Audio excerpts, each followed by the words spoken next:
नमस्कार दोस्तों, एक और इन्वेस्टमेंट थीम वीडियो में आपका स्वागत। मैं हूं विवेक बजाज।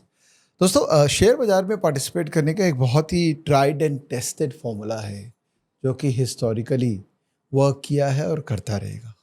बताऊं, सीक्रेट है? ऐसा कोई सीक्रेट नहीं है। जो भी ये बोलता है ना आपको सीक्रेट सीक्रेट, ऐसा कोई सीक्रेट नहीं होता है। बहुत ही नॉर्मल सी बात है।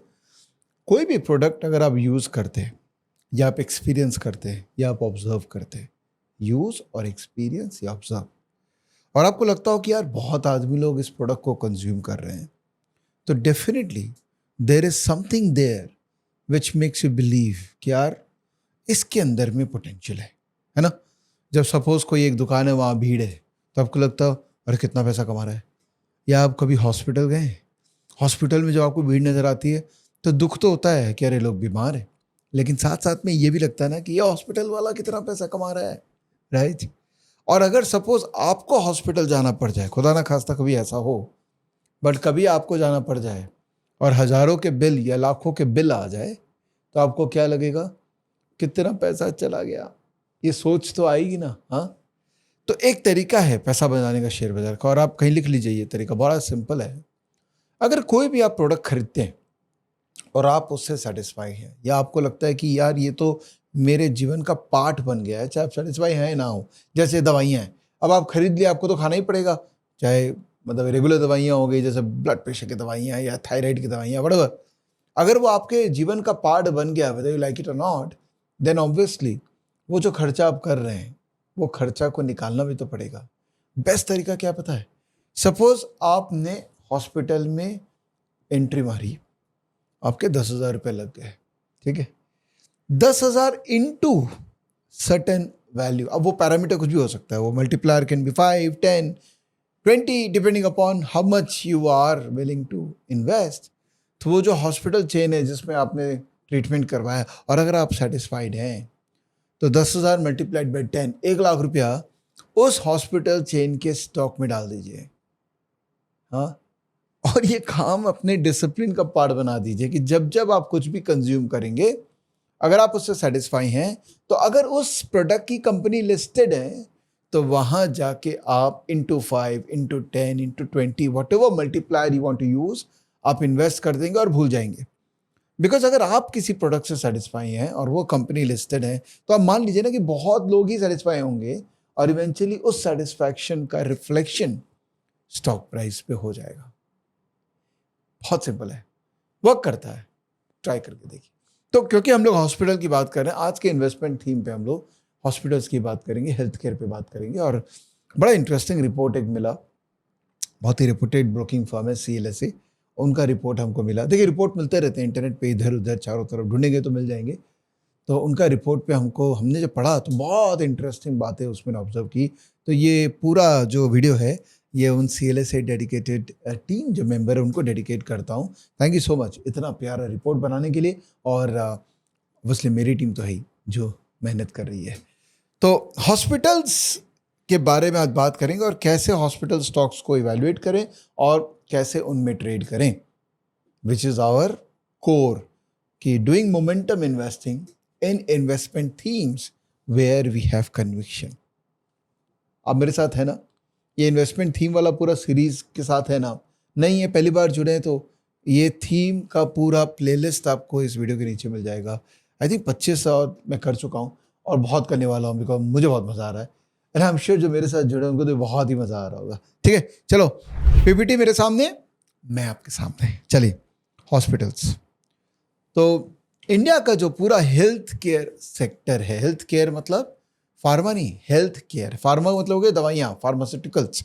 हेल्थ केयर का जो पूरा सेक्टर है, उसका 61% रेवेन्यू जो है वो हॉस्पिटल्स है, 10% डायग्नोस्टिक सेंटर्स है, फार्मास्यूटिकल्स 20% है, और मेडिकल डिवाइसेस तकरीबन 9% है।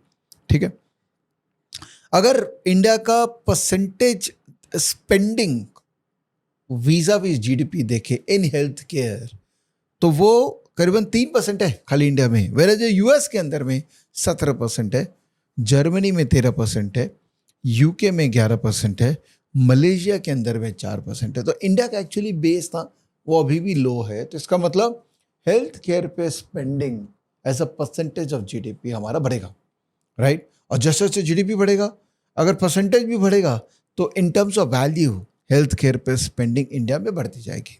और इसका रीज़न है, मैं आपको बताऊंगा इस पीपीटी में, बाद में रीज़न मेंशन भी है। अगर हेल्थ केयर इंफ्रास्ट्रक्चर की बात करें कि कितने बेड्स अवेलेबल है, कितने डॉक्टर अवेलेबल है, कितने नर्स अवेलेबल है, उसमें भी इंडिया का हालत बहुत ख़राब है। तो इंडिया के अंदर में अगर 10,000 पॉपुलेशन को हम कंसिडर करें तो केवल 15 बेड है, केवल 7 डॉक्टर है और केवल 18 नर्सेज हैं। आई थिंक इंडिया में मैक्सिमम नर्सेज तो साउथ वाली हैं और वो सब चली आती है साउथ मिडिल ईस्ट। यूएस के अंदर में तकरीबन 30 बेड्स हैं पर 10,000 population, around 26 doctors and around 157 nurses. तो in terms of ecosystem of health care, I think India में अभी भी बहुत स्कोप है कि हम आगे जा सकते हैं, particularly the fact that we are one of the largest population in the world, although हम अभी youngest population है, but जैसे जैसे हम बूढ़े होंगे वैसे वैसे हेल्थ केयर की नीड हमारी बढ़ती जाएगी। ये माना जा रहा है कि the health care segment in India will grow by around 12.6% CAGR आने वाले 10 साल के अंदर में, जो कि हिस्टोरिकली तकरीबन 10.5% CAGR में ग्रो किया था। इन terms of value terms 6.5 trillion rupee is the value of the health care segment, जो रिप्रेजेंट करता है तकरीबन 60%। इसका मतलब जो पूरा हेल्थ केयर इंडस्ट्री है वो तकरीबन 10 ट्रिलियन रुपी का मार्केट है, जो कि खुद भी ग्रो करेगा और उसके कारण हेल्थ केयर सेगमेंट भी पूरा ग्रो करेगा। ये ग्रोथ काफ़ी इंटरेस्टिंग है वैसे। 12.6% ग्रोथ कम नहीं होता है, सुनने में बहुत कम लगता है। अगर जीडीपी हमारी 6.5-7% ग्रो कर रही है तो ये almost twice of GDP growth कर रहा है, which for me is a good Tailwind for any sector. ये चीज़ ध्यान रखिएगा, बड़ा पैसा तभी बनता है जब सेक्टर में टेलविंड हो और स्टॉक के अंदर भी एक बहुत ही स्ट्रांग रीज़न है, कुछ मोट है या कोई भी स्ट्रांग रीज़न है उस स्टॉक को बढ़ने के लिए। इंडिया का जो चीफ कैटलिस्ट है जिसके कारण ग्रोथ आ रहा है वो है life expectancy, income level, rising proportion of hospitalisation due to non communicable diseases. हाँ, ग्रेटर है नॉन कम्युनिकेबल डिजीज हो गया, थोड़ा से ऊपर वाले डिजीज, सर्दी खांसी वगैरह कम्युनिकेबल हो गया, नॉन कम्युनिकेबल हो गया जैसे स्टोन हो गया या कुछ प्रॉब्लम हो गया which needs a proper hospital care. Greater health insurance health insurance बढ़ रहा है इंडिया के अंदर में, तो उसका भी एक इम्पैक्ट है। और गवर्नमेंट की स्कीम्स, कोई गवर्नमेंट भी चाहती है ना कि वो वाइड कवरेज दे दे हेल्थ केयर का, खासकर जो नीचे स्ट्रेटा ऑफ द सोसाइटी है ना, जिनके पास में अच्छा हेल्थ केयर का एक्सेस नहीं है, तो गवर्नमेंट के बहुत सारे स्कीम्स आते हैं जिससे एक्सेस उनको प्रॉपर मिल जाता है। और कोविड के बाद ना ये जो हेल्थ पे फोकस है वो काफ़ी बढ़ गया, पर्टिकुलरली हेल्थ केयर पे, क्योंकि कई क्वेश्चन है अब अनआंसर्ड हो गए। तो कहीं भी कुछ होता है ऐसा, जैसे बुखार हो गई, वो 104 105 तक चली जाती है, 7-7 दिन तक नहीं जाती। खांसी है, वो 20-20 25-25 दिन 2-2 महीने तक खांसी नहीं जाती है, तो फाइनली आप क्या करोगे? आप जाओगे हॉस्पिटल, वहाँ पर ट्रीटमेंट कराओगे। तो जो पहले सिंपल होती थी बीमारियाँ, वो कोविड के बाद थोड़ी सी कॉम्प्लेक्स हो गई। आप एग्री करते हैं? अगर ये बात पे एग्री करते हैं ना तो कमेंट में लिखिए कि हाँ मैं एग्री करता हूँ, yes I agree that complication बढ़ गए हैं कोविड के बाद में। हाँ, और कॉम्प्लिकेशन बढ़ेंगे तो वो कम्युनिकेबल डिजीज से नॉन कम्युनिकेबल डिजीज बन जाएंगे, है ना। तो हॉस्पिटल्स में सर्विसेज क्या क्या तरह के होते हैं? तो primary care, secondary care, territorial care, quartermentary care, और कॉम्प्लेक्सिटी ऑफ अलाइनमेंट में भी प्राइमरी, सेकेंडरी और टेरिटरी अलाइनमेंट। तो ये जो बहुत ही प्यारा रिपोर्ट CLSA वालों ने बनाया, ये है यहाँ पे टेबुलर फॉर्मेट में, प्राइमरी केयर, सेकेंडरी केयर और टर्टियरी केयर। तो सर्विसेज क्या है? प्राइमरी केयर का मतलब हो गया कि भाई एक OTC काउंटर है, वहाँ पर एक बेसिक डॉक्टर है, डॉक्टर साहब मेरे को फीवर हो गया, डॉक्टर साहब को जाके दिखा दो, फीवर हो गया और बात खत्म हो गई। सेकेंडरी केयर हो गया कि थोड़ा सा और बेटर कि चेन ऑफ डॉक्टर्स है और वहाँ पर डायग्नोस्टिक सेंटर भी है, तो आप गए दिखाने और वहाँ पर आपका टेस्टिंग भी हो गया, तो सेकेंडरी केयर हो गया, जिसमें इन पेशेंट भी होते हैं, आउट पेशेंट भी होते हैं। प्राइमरी में जनरली आउट होता है कि जाके दिखा के अपना काम में लग गए। इन पेशेंट हो गया कि भैया वहाँ पर डॉक्टर बोल सकता है कि एक दिन तो आपको गुजारना पड़ेगा हॉस्पिटल में क्योंकि मैं और देखूंगा। इन पेशेंट भी हो सकते हैं, आउट पेशेंट भी हो सकते हैं। और टर्टियरी केयर जो है ना, वो बेसिकली मेडिकल, पूरा deep diagnostic, surgical, complex surgeries, ये सब उसके अंदर में होता है। नंबर ऑफ बेड्स देखें तो प्राइमरी केयर में 0 है और सेकेंडरी केयर में 200 से कम बेड्स रहते हैं, और टर्टरी केयर जो हॉस्पिटल होता है प्रॉपर उसमें 200 से ज़्यादा बेड होते हैं। इन्वेस्टमेंट जो अब स्वाभाविक से बात है कि टर्टरी केयर के अंदर में there are more investments. Generally multiple disciplinary होता है अगर टर्टरी केयर है बड़े बड़े हॉस्पिटल में, क्योंकि एक सिंगल स्पेशलाइजेशन में उतना वैल्यू रिलेशन नहीं होता है। सेकेंडरी केयर में जनरली और प्राइमरी केयर में स्पेशलाइजेशन होती है। डिजीज़ जैसे कि एग्जांपल देते हैं कि मुझे बुखार हुआ तो मैं प्राइमरी केयर में जाऊंगा, मुझे जॉन्डिस हो गया तो सेकेंडरी केयर में जाऊंगा, बिकॉज वहाँ पर डायग्नोस्टिक और बेटर करना पड़ेगा। और मुझे अगर हेपेटाइटिस सी का ट्रीटमेंट कराना है तो मैं हाई एंड हॉस्पिटल जाऊँगा। सिमिलरली मेरा एक्सीडेंट हो गया, खाली खून निकल रहा है, ड्रेसिंग करना है, प्राइमरी। सेकेंडरी केयर हो गया, मेरा फ्रैक्चर हो गया, फ्रैक्चर को ट्रीट करना है, थोड़ा सेकेंडरी। जो अपोलो डायग्नोस्टिक वगैरह है थोड़ा सेकेंडरी हो गया। और अगर मुझे नी रिप्लेस ही करना पड़ गया, जो कि कभी ना करना पड़े, भगवान ना करे ऐसा हो, वह नी रिप्लेस ही करना पड़ गया तो मुझे हॉस्पिटलाइज होना पड़ेगा। एक बड़ा इंटरेस्टिंग ऑब्जर्वेशन हॉस्पिटलाइजेशन पे आया हमको कि ये जनरली जो खर्चे होते हैं ना हॉस्पिटलाइजेशन करने के बाद, तो पीक खर्चा होता है पहला 1-2-3 दिन, उसके बाद धीरे धीरे खर्चा कम हो जाता है क्योंकि मेंटेनेंस मोड पे आ गया। तो जितने भी हॉस्पिटल्स हैं ना, ये लोग चाहते हैं कि आप 2-3 दिन की में निकल लीजिए, क्योंकि बेड खाली होता है और रियलाइजेशन सबसे ज़्यादा उनको पहला 2-3 दिन का ट्रीटमेंट में मिलता है। तो आप देखो जितने भी हॉस्पिटल्स हैं ना वो लोग पैकेज बनाते हैं। जैसे नी सर्जरी से मुझे याद आया, मेरी मॉम का मैं करा रहा था तो डॉक्टर ने मुझे याद है कि कहा 2 दिन का पैकेज है, हम आपको घर से उठाएंगे, फ्लाइट में बैठाएंगे, लेके जाएंगे, ट्रीटमेंट करेंगे, 2-3 दिन के अंदर में आप वापस आ जाएंगे। तो मुझे लगता था वाह क्या सर्विस है, क्या एफिशिएंसी है। फिर मेरे को रिपोर्ट पढ़ते हुए समझ आ गया यार ये तो उनका वेस्टर्न इंटरेस्ट है कि 2-3 दिन से ज़्यादा एक्चुअली पेशेंट रहना भी नहीं चाहिए, because the ARPU from that patient will go down if the patient stays for a longer period of time, until कोई पेशेंट जो है वो कोमा में चला जाए, तो वो एक प्रॉब्लम, अलग ही प्रॉब्लम है। हॉस्पिटल क्लासिफिकेशन को अगर ओनरशिप के हिसाब से तोड़ा जाए तो करीबन 69% प्राइवेट हॉस्पिटल्स है, 31% जो है वो गवर्नमेंट के हॉस्पिटल्स है, और चेन ऑफ हॉस्पिटल्स करीबन 12 है, और 88 hospitals are like small and medium hospitals across the country. Okay, growth in hospital beds देखा जाए तो पब्लिक में तो ज़्यादा इन्वेस्टमेंट्स हो नहीं रहे हैं। गवर्नमेंट हॉस्पिटल्स में नंबर ऑफ बेड्स की ग्रोथ है नहीं, तो CAGR is only 1%, but private hospitals के अंदर में CAGR is around 12%। There is a fairly good growth which is happening in this segment. और शेयर ऑफ ट्रीटमेंट भी देखें तो 69% जो प्राइवेट हॉस्पिटल करते हैं, गवर्नमेंट हॉस्पिटल 31% करते हैं। कुछ टर्मिनोलॉजीज है जो इस सेक्टर के लिए बहुत इंपॉर्टेंट है। पहला हो गया एवरेज रेवेन्यू पर ऑक्यूपाइड बेड। इसका मतलब एक पेशेंट जो कि बेड ऑक्यूपाई कर रखा है उससे हमको एवरेज कितनी कमाई होती है, एक तरीके का आरपू ही बोल लीजिए। तो सपोज 1,10,000 रुपये का बिलिंग है एंड नंबर ऑफ पेशेंट 8 है और 2 वेकेंट बेड है, तो इसका आरपोब होगा 13,750। कौन सा हॉस्पिटल का सबसे ज़्यादा आरपोब है? मैक्स हेल्थ केयर, क्योंकि वो बहुत ही हाई एंड ट्रीटमेंट में स्पेशलाइज करता है, और जितना हाई एंड ट्रीटमेंट करोगे उतना वैल्यू ज़्यादा रियलाइज होगा। Fortis, Global Health, Medanta, Apollo hospital, Rainbow, Aster DM, Shalby, KIMS, ये सारी कंपनीज है, हॉस्पिटल्स है जिनका आरपू दिया हुआ, और ये ग्रोथ है। तो सबसे स्टीप ग्रोथ जो नज़र आ रही है वो मैक्स की ही है, और सेकंड जो नज़र आ रहा है वो है फोर्टिस और अपोलो हॉस्पिटल। तो जो बड़े वाले हैं ना, इन्हीं का आरपू भी ग्रो कर रहा है और इन्हीं का नंबर ऑफ बेड्स भी ग्रो कर रहा है, जो मैं आपको बाद में स्लाइड्स में दिखाऊंगा। एवरेज लेंथ ऑफ स्टे हो गया कि कितना दिन वो जो बेड ऑक्यूपाई कर रहा है। तो ये मैंने बोला ना, इनका टारगेट ही रहता है कि एवरेज 2-3 ही रहे, इससे ज़्यादा नहीं बढ़े। तो आप देखो number of bed days occupied divided by number of patient, तो 20/8 विच इज़ 2.5। तो ये चाहते हैं जितना कम रहे वो उतना अच्छा है। जिस हॉस्पिटल का ये जितना ज़्यादा है उसके लिए वो प्रॉब्लम है, बिकॉज दैट मीन्स ट्रीटमेंट में भी टाइम लग रहा है। And the other thing is that जो लो वैल्यू रियलाइजिंग एक्टिविटीज़ हैं वो एक्टिविटीज़ बाद में 2-3 दिन के बाद में आती है। अगर आप हॉस्पिटल्स को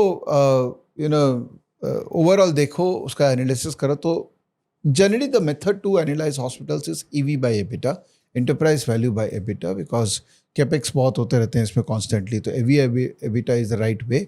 और इंडिया के अंदर में जनरली इस सेक्टर के अंदर में EV बाय एबिटा बढ़ रहा है क्योंकि हॉस्पिटल्स के कैपेसिटीज़ भी बढ़ रहे हैं। कैपेक्स कॉस्ट कोई भी हॉस्पिटल लगाना चाहता है, अगर आप लगाना चाहते हैं तो देखिए लैंड एंड बिल्डिंग 35 से 40% है, इक्विपमेंट जो लगते हैं वो 30 से 40% है, और अदर्स जो है which is man power and other cost वो 15 से 20% है। केपेक्स के तरीके हो सकता है ब्राउनफील्ड, मतलब एग्जिस्टिंग जो एरिया है वहीं पर ही और एक हॉस्पिटल आ गया, expansion with in the same city. Brownfield का मतलब हो गया एग्जिस्टिंग के अंदर में और आप बढ़ा लिए।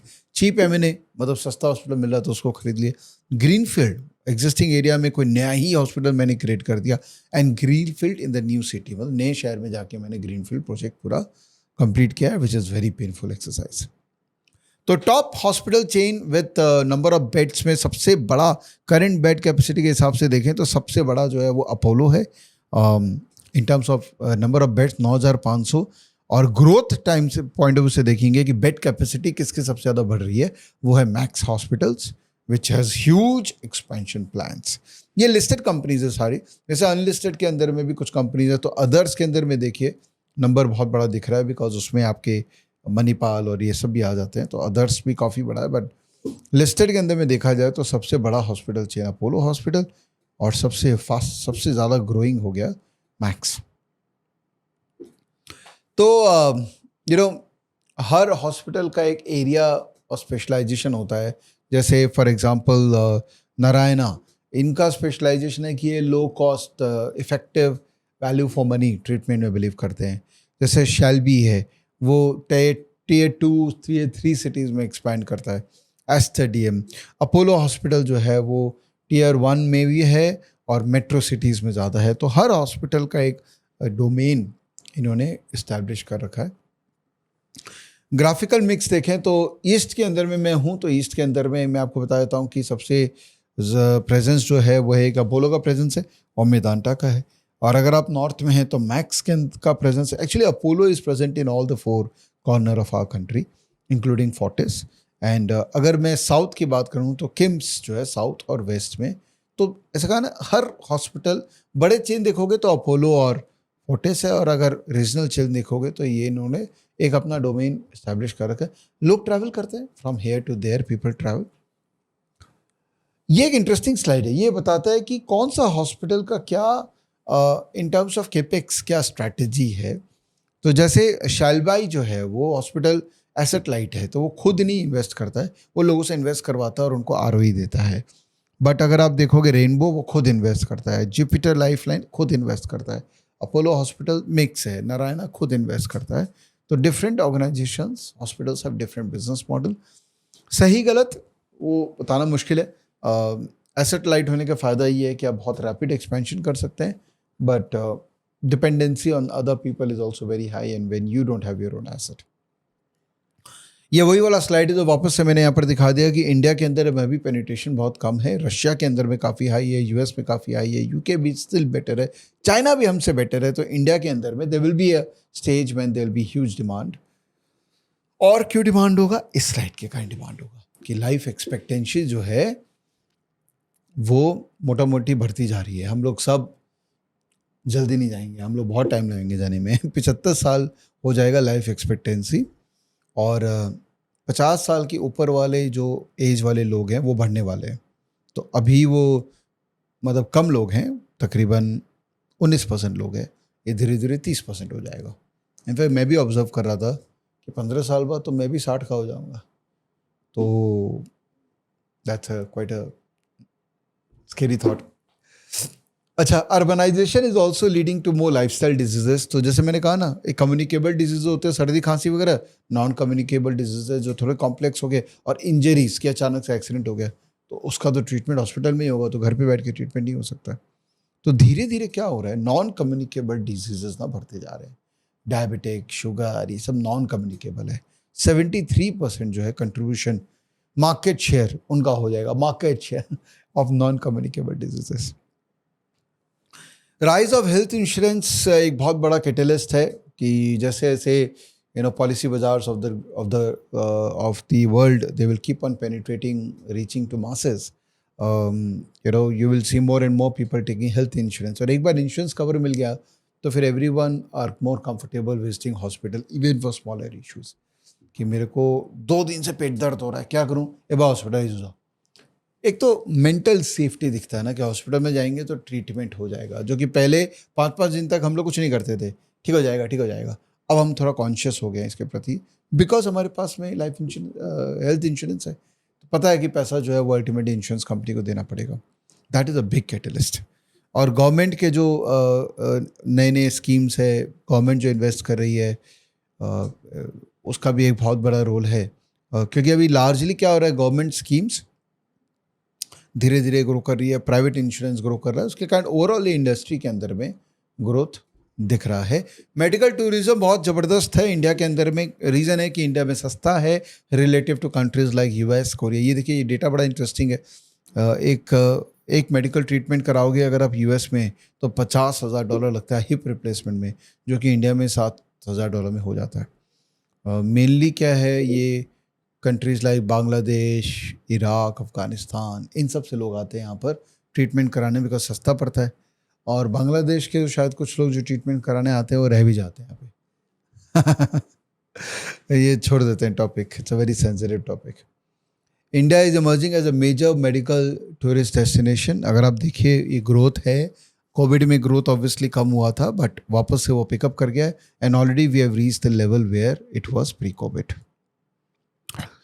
तो कुछ कुछ और चीज़ें हैं कि भी कैसे कौन सी ऑर्गेनाइजेशन ग्रो कर रही है. जैसे अपोलो के अंदर में आरपी भी बढ़ रहा है और इन एब्सोल्यूट टर्म्स नंबर्स भी बढ़ रहे हैं. मैक्स के अंदर में आरपू काफ़ी अग्रेसिवली बढ़ रहा है, नंबर्स भी बढ़ रहे हैं. ऑक्यूपेंसी परसेंटेज भी बेटर हुआ है. नारायणा के अंदर में छोटे छोटे आरपू बढ़ रहे हैं, लेकिन ऑक्यूपेंसी इसका और बेटर होता जा रहा है, बिकॉज उन्होंने टीजी जो सिलेक्ट किया है वो अफोर्डेबल टीजी उन्होंने ज़्यादा सिलेक्ट किया है. प्रीमियम बहुत रिच टीजी उन्होंने सिलेक्ट नहीं किया, इत्यादि इत्यादि. अब एक एक स्टॉक के बारे में यहाँ पर इंफॉर्मेशन है. लास्ट टाइम मैंने क्या किया था, मैंने आपको रिक्वेस्ट किया था कि देखिए एक एक स्टॉक पे ना रिसर्च डीपली आपको करना पड़ेगा. मैंने तो मोटा मोटी थीम बता दिया, और इस पीपीटी के अंदर में मैंने स्टॉक्स के कुछ ब्रीफ पॉइंटर्स दे दिए हैं बेसिक रिसर्च करके. तकरीबन मैंने अभी 8 या 9 स्टॉक्स हम लोगों ने यहाँ पर मेंशन किया है, जिसमें Apollo, Max, Fortis, Medanta, Narayana Healthcare. These are all factual presentation which we have given. Dr. Lal PathLab, Aster, Kim's Hospital, Rainbow, etc. So very basic information we have shared. You please download the PPT and go through these stocks. And अगर आपको follow on यहाँ से कुछ भी investment decision लेना है या कुछ भी करना है long term point of view से, तो एक एक स्टॉक में आपको डीपली जाना पड़ेगा, which will take at least 30 hours of deep understanding of every stock. अगर आप वो नहीं करना चाहते हैं तो अब मैं जैसे करता हूँ वैसे आप पार्टिसिपेट कर सकते हैं. It is more around momentum. तो मैंने क्या कि ये सारे स्टॉक्स को मैंने यहाँ पर डाल दिया. ये जो वॉच लिस्ट है इसमें डाल दिया. बाय द वे, ये वॉच लिस्ट मैंने आप सबके साथ शेयर किया हुआ है. हाँ, अगर आपने नहीं लिया है तो प्लीज़ ले लीजिए. ये वीडियो के नीचे में these watch list are available. Trading view का वॉच लिस्ट, आप इसको लेके अपना उसको सेव कर लीजिए, ताकि ये सारे थीम जो मैं रिकॉर्ड कर रहा हूँ इनका डिटेल होना चाहिए. आप देखिए क्या ज़बरदस्त वर्क करते हैं थीम्स. क्लासिक आप देखिए फाइनेंशियलाइजेशन थीम जो मैं इतने साल से बोल रहा हूँ, और frankly speaking I have done I think reasonably well in this theme. तो स्टॉक्स देखिए, बीएससी, एमसीएक्स, ये लोग सब क्या भाग रहे हैं, because they all are beneficiary of this financialisation theme which we are witnessing. Angel One, lot of stocks. In fact ये देखिए, एंजल वन तो ज़बरदस्त मूवमेंट लेने के लिए तैयार है. इनफैक्ट ध्यान दीजिए इस पर. दिस वेरी, अभी मैं रिकॉर्ड कर रहा हूँ तो 3300 है. आई थिंक ये वीडियो नेक्स्ट सैटरडे लाइव होगा, तो बाय दैट टाइम होपफुली ये इसको भी तोड़ देगा. But looks like very interesting stock considering the momentum is there. Momentum कैसे है देखिए, वीकली चार्ट है, इसमें आरएस जो है ग्रीन है और आरएसआई 50 के ऊपर है, और प्राइस जो है प्रीवियस ब्रेकआउट के ऊपर चला गया. बस इतना ही सेटिस्फाई हो जाए ना तो अपने को मोमेंटम प्ले करने में कोई दिक्कत नहीं है. तो मैंने यहाँ पर सारे वो स्टॉक्स डाल दिए हैं जो हेल्थ केयर कैटेगरी बिलोंग करते हैं. तो लाल पाथ लैब, अब भी देखिए ये ग्रीन है. शॉर्ट टर्म मोमेंटम जो आरएस है ना यहाँ पे, ये 12 को, इसको मैं भी टेस्ट कर रहा हूँ, इसको एग्जिट के लिए यूज़ कर सकते हैं, बट एंट्री के लिए ये ग्रीन है तो हम कर सकते हैं इसमें. मेदांता, वाओ ब्यूटीफुल चार्ट, इससे अच्छा चार्ट नहीं मिलेगा. ब्यूटीफुल, दिस इज ग्रीन, ये भी इंटरेस्टिंग लग रहा है. फोर्टिस देखिए, ज़बरदस्त, कितने दिन से ग्रीन है. ऑल्दो महंगा हो गया अभी स्टॉक, पी भी इसका एक्सपेंसिव हो गया, बट ये सब में क्या होता है ना, अगर थीम में फ़ायदा ये होता है कि अगर आप थीम से कन्विंस्ड हैं तो जब मार्केट गिरता है ना तो ये स्टॉक्स में एंट्री मारने में ईजी होता है, rather than talking to your पड़ोसी अड़ोसी कि क्या स्टॉक में करूँ, क्या स्टॉक में करूँ. अरे थीम समझा हुआ है, उसी के अंदर में जो सबसे ज़्यादा कन्विक्शन लग रहा है जिस थीम में, उसमें पैसा डाल दो, भूल जाओ. Can't get simpler than this. तो if you don't know my model, I mean, you can learn the model. मैंने I have already recorded everything and presented in stockage के अंदर में. जब आप जाओगे तो यहाँ पर लर्न सेक्शन में जाओगे ना, तो यहाँ मैंने लर्न टू ट्रेड के वीडियोस भी डाल रखे हैं, आप ये सीख लीजिए। और अगर मेरे साथ रियल टाइम जुड़ना है, मेरी टीम के साथ जुड़ना है और फर्दर डिस्कशन करते रहना है इस सब सब्जेक्ट्स में, तो बहुत ही सिंपल है। आप स्टॉकेज क्लब, जो हमारा one of the best communities of stock market in India, अभी 30,000 से ज़्यादा लोग इस सोशल प्लेटफॉर्म के अंदर में जुड़े हुए हैं, तो स्टॉकेज क्लब का पार्ट बन जाइए and get access to this brilliant community called social.stockage.com, जिसमें केवल और केवल प्रीमियम मेंबर्स है, पेड मेंबर्स है, कोई भी फ्री मेंबर नहीं है। और यहाँ पर मैं भी गाइडेंस दे रहा हूँ और मेरी टीम भी कांस्टेंट बेसिस पे गाइडेंस देती है। तो 1 साल ज्वाइन करके देखिए, आपको बहुत फ़ायदा होगा। सिमिलरली ये वॉच लिस्ट मैंने यहाँ पर भी बना रखा है स्टॉकेज के अंदर में। You see the health care watch list, यहाँ पर मैंने सारे स्टॉक्स को आज डाल दिया। अब इनको मैं ट्रैक करूँगा और इनमें किसी भी स्टॉक में कोई मेरे को इंसाइट मिलेगा, जैसे फॉर एग्जांपल अपोलो में बाइंग सुपर ट्रेंड आ गया है, मैक्स में बाइंग सुपर ट्रेंड आ गया है, इसमें हाई डिलीवरी भी है, कृष्णा के अंदर में क्रॉस लास्ट वीक हाई, तो ये बहुत इंटरेस्टिंग है कृष्णा इंस्टीट्यूट। अब मैं इसके अंदर में जाऊंगा और इस स्टॉक का चार्ट देखूंगा, अगर ये मेरे चार्ट फ्रेमवर्क में इस्टेब्लिश होता है तो मैं इसमें काम करूंगा। Yes, this looks very interesting. तो क्योंकि ये प्रीवियस स्विंग हाई को ब्रेकआउट भी दिया है, इसमें छोटा क्वांटिटी में मैं काम करने में कोई प्रॉब्लम मुझे नहीं होगी। तो edge insights is a wonderful way to figure out what is happening in the stock. और आपको अगर टेक्निकली सारे स्टॉक्स को ट्रैक करना है, इवैल्यूएट करना है, तो आप यहाँ पर आ जाइए और जो स्टॉक्स सारे मूविंग एवरेजेस के ऊपर चल रहा है, बस उसी में दिमाग लगाइए। Life becomes very easy. There is no data has a inherent advantage of making your life easy, but you have to define a process for the data analysis. और वो स्टॉकेज ज़बरदस्त काम कर रहा है। You really don't have to look here and there. शांति से StockEdge, और आप स्टॉकेज क्लब मेंबर बनते हैं तो एनीवे स्टॉकेज का भी एक्सेस आपको मिल गया। एंड पीसफुल इन्वेस्टिंग, जो मैं हमेशा लोगों को बोलता हूँ, पीसफुल इन्वेस्टिंग की तरफ जाओ। ये जो शोशा चल रहा है, get out of that stupidity. Peaceful investing, दिन का अगर आधा घंटा 1 घंटा भी दे दोगे ना, it is more than sufficient for a wealth creating journey. Alright, तो चलिए, I hope you are liking this video and you share with your friends and family. And मेरे साथ पहली बार जुड़े हैं तो परमानेंट जुड़ने का टाइम आ गया है, because I am really looking forward to build this massive army of serious market professional. And the fact that you are here till the end, you are watching me, you really want to be one. और पसंद आ रहा है तो comment में definitely लिखिएगा, yes I am liking it, so that I get motivated to continue doing what I am doing. Thank you, bye, good day, जय हिंद।